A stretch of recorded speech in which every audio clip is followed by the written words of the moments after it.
Hello. um, so this is a bit of a different production log this week, if you can count it as a production log. It's more of a test. I'm testing different lenses, and I'll probably cut to a different lens now in a second. But the other thing I'm testing is also this wooden leg. Don't know if you can see that. It's just a prototype, just to see if it's at all convincing. Um, yeah, it might be interesting for those of you more interested in the visual side of things. There was one there, for instance, a lens change.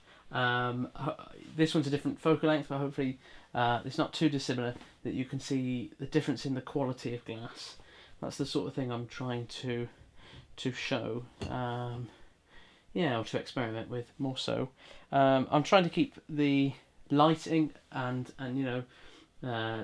set design as similar as I possibly can. And I'm trying to make it somewhat similar to what we're trying to achieve with Through the Waves. I think some of these lenses have got some really wonderful qualities to them, and I think I often overlook them, and I don't give them the time that they deserve. They're just sitting there waiting to be used, and I go and use ones from the uni and that sort of thing. But yeah, and I've used them before, and some of the films that I'm proudest of, I use these lenses. So it's quite a contradictory statement, isn't it?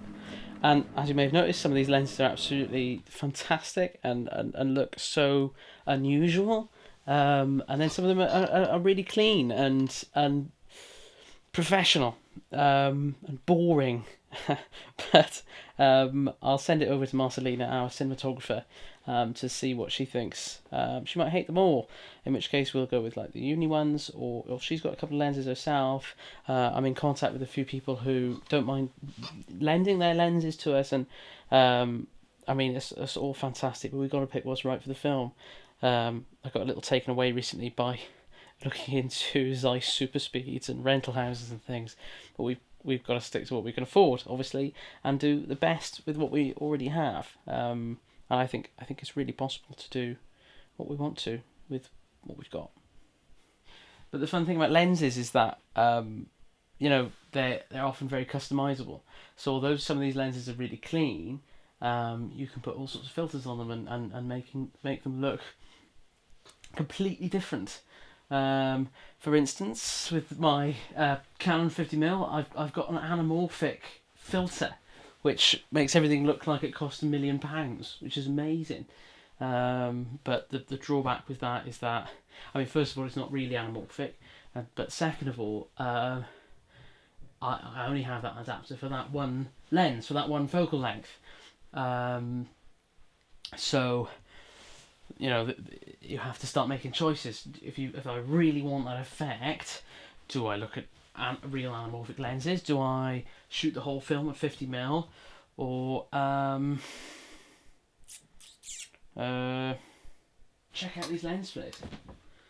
They're awesome, but are they too much? Are they too much? I don't know. I need to look back at this footage and see what I think, really. But yeah, can you see the difference? Let's look at those lens flares again with this lens on. I have my favourites, and I'd be very interested to hear what everybody thinks. On the YouTube video or on Facebook, leave a comment, and let me know what you think. The ones you like, the ones you don't like, that you think are boring perhaps, or are too flashy. Let me know. I'd be interested to hear any camera nerds' opinions, like me. Check out my leg. Oops. Let's get a close up on that. And for anyone who isn't familiar with like lens choices and focal length and things like that, basically it's an extremely important decision to make, because it just changes the feeling of the scene so much.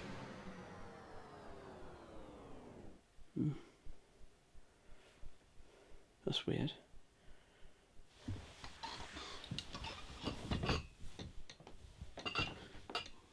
Where's that lantern gone?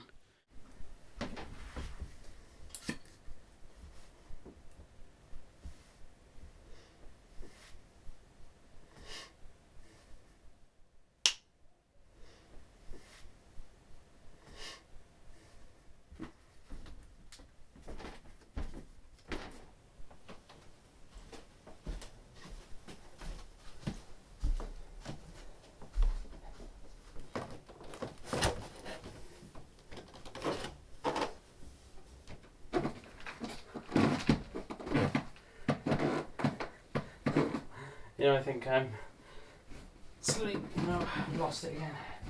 Slowly getting used to it. I've walked down the stairs in this, not quite. In this blinking leg. Good luck to you, Jack. This is only a prototype, mind you. What the hell's out there?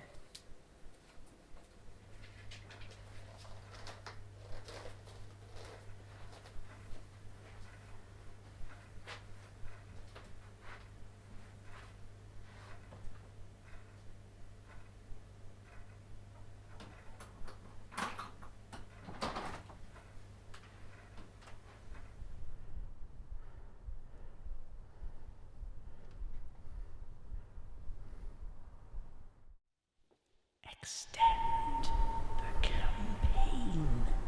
Oh. Yeah. You're probably right. Okay, I'll go do that now.